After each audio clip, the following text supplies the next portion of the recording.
The last time Odette Marchetti teased me, I was 14 years old with a haircut I still haven't forgiven my mother for, and she stood on my best friend's front porch laughing so hard she had to sit down on the steps, pointing at my head like it was the funniest thing she'd witnessed all summer.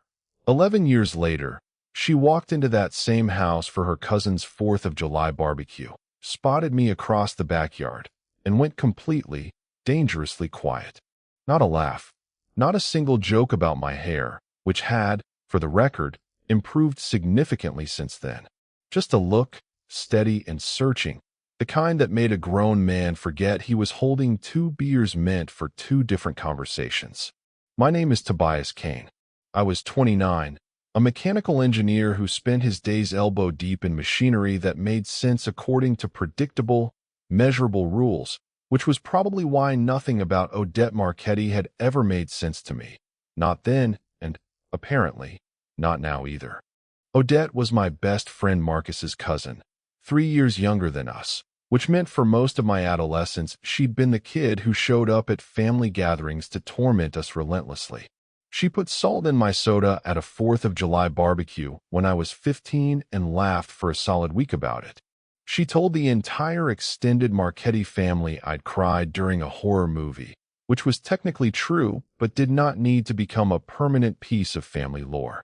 She was loud, sharp-tongued, and utterly without mercy toward anyone she decided deserved teasing, and for reasons I never fully understood, I'd been at the top of that list for most of my teenage years. I hadn't seen her in 11 years, not since she'd moved out of state with her parents for her father's job, back when she was 18 and I was 21 and neither of us had thought to exchange numbers. Because why would we? She was just Marcus's annoying little cousin, and I was just the guy she liked torturing for sport. Then Marcus mentioned, a week before his annual 4th of July barbecue, that Odette was finally moving back to town for a new job and would probably swing by since she hadn't seen half the family in over a decade. Fair warning, Marcus said, handing me a beer as we set up the grill that afternoon. She's not 15 anymore. Don't be weird about it. Why would I be weird about it? I survived 11 years without getting salt in my soda. I think I'll manage an afternoon. I was wrong within about 4 minutes of her actually walking through the gate.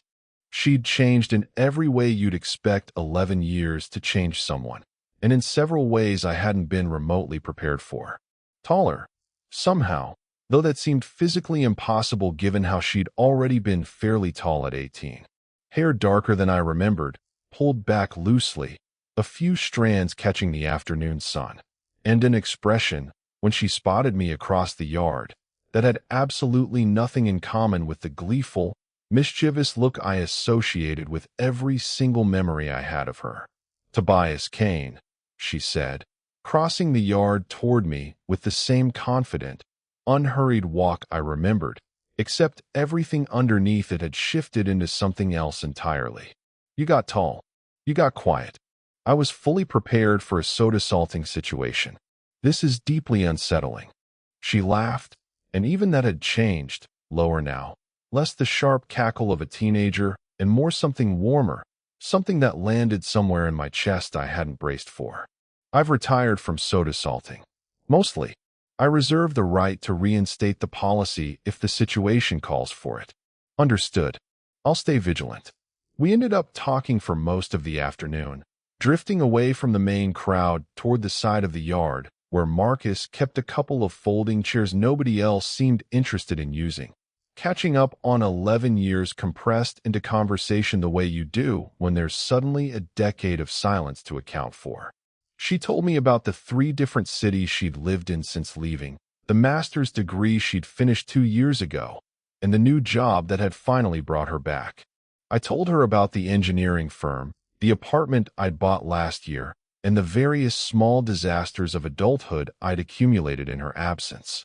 It was easy in a way I hadn't expected, comfortable despite 11 years of separation, and somewhere in the middle of it I noticed, with the sudden clarity of a man realizing he'd been staring for several seconds too long, that I was enjoying myself considerably more than a reasonable person should around his best friend's little cousin, who I distinctly remembered as a menace with access to table salt. "You're doing the thing," she said suddenly, catching me mid-stare over the rim of her drink. "What thing?" "The thing where you go quiet and look at me like you're trying to solve a puzzle. You've been doing it for the last 20 minutes. She tilted her head, studying me right back with the same directness I remembered from being a teenager, except it landed completely differently now. "I used to be able to read you like a book when we were kids. It's how I knew exactly which jokes would actually get under your skin. This is new. I can't tell what you're thinking anymore. Maybe I got better at hiding it. Or maybe you're thinking something you don't want me to guess." She set her drink down on the arm of the folding chair, fully turned toward me now, all the easy small talk from the last hour falling away into something more direct. "Try me.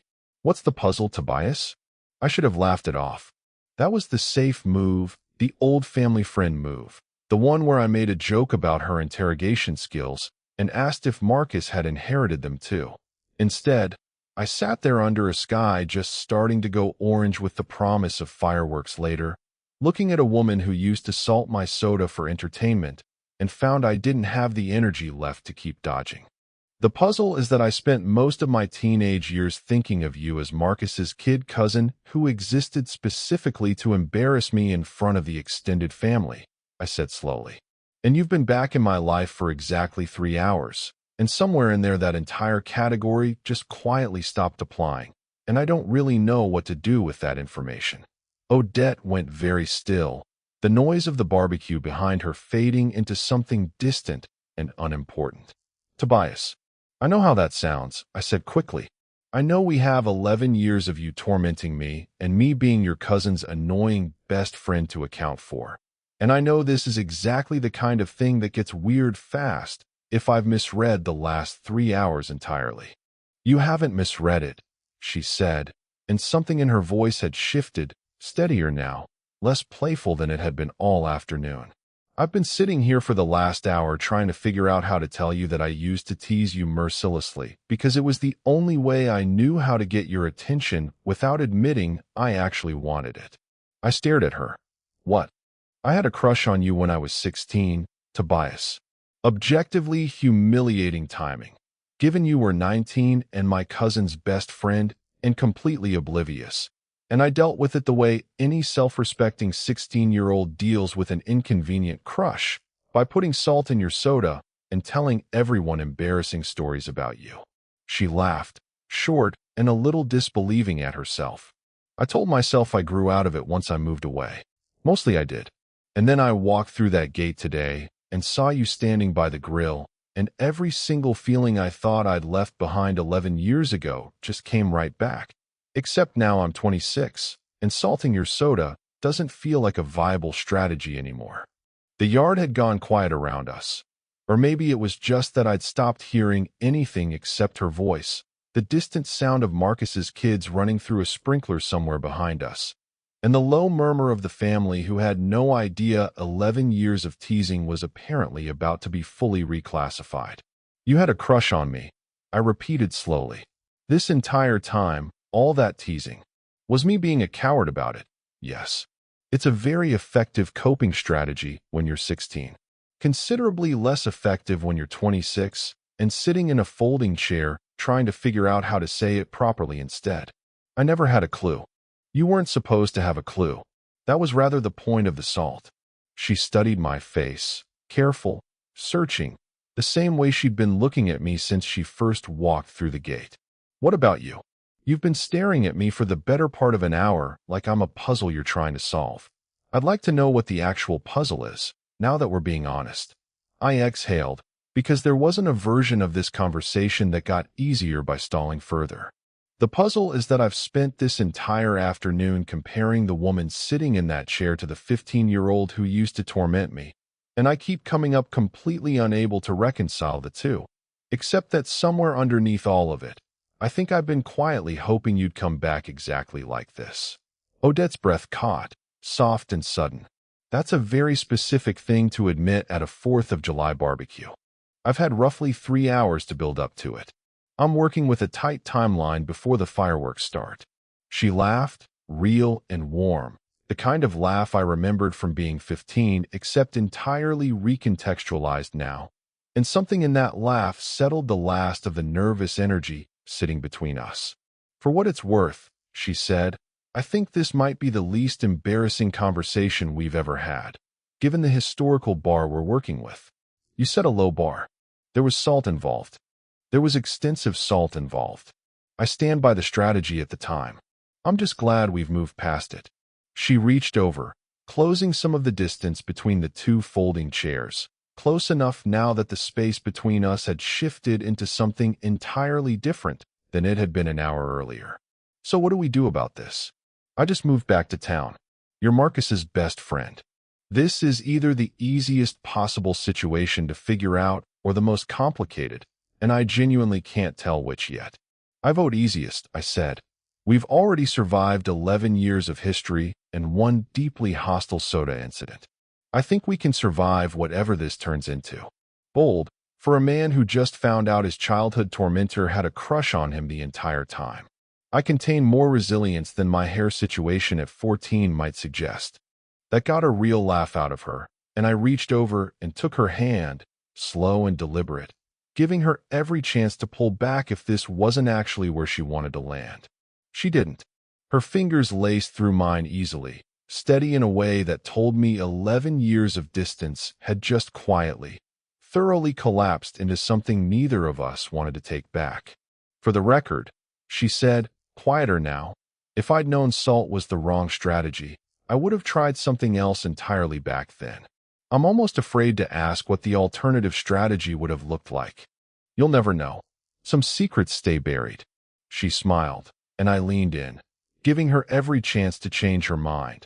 And when she didn't, I kissed her there in Marcus's backyard as the sky went fully orange overhead. 11 years of teasing and careful distance finally, completely collapsing into something else entirely. She made a soft, surprised sound against my mouth, then kissed me back like a decade of misdirected soda-based hostility had simply run its course. When we broke apart, she was laughing, breathless, forehead resting against mine. "Marcus is going to lose his mind." Marcus set up the grill 3 feet from us and has been not so subtly not looking over here for the last 10 minutes. I think he already knows. He's going to bring up the salt for the rest of our lives. I'd expect nothing less. It's the least he can do, considering he never once warned me you were dangerous. She laughed again, tucked against my side just as the first firework cracked open somewhere over the neighborhood. And we stayed like that through the entire show, no longer pretending 11 years of history had ever really been about hostility at all. Marcus did, in fact, never let either of us forget the salt. 6 months later, at Thanksgiving, he still made a toast referencing it, prompting Odette to threaten a comeback tour with the shaker currently residing in my kitchen cabinet. Strictly for old times' sake, she insists, though I've learned better than to fully trust that claim. Every 4th of July since, we sit in those same 2 folding chairs at the edge of Marcus's yard, and every year, without fail, she threatens the soda one more time, and every year I let her, because 11 years of teasing turned out to be the longest, strangest way 2 people have ever found to say I like you, and I wouldn't trade the runway for anything faster. What would you have done if the person who used to tease you mercilessly as a kid came back looking completely different? Have you ever realized someone's teasing was actually them hiding something else the whole time? Tell your story in the comments. If you like this one, leave a like, subscribe, and I'll see you in the next.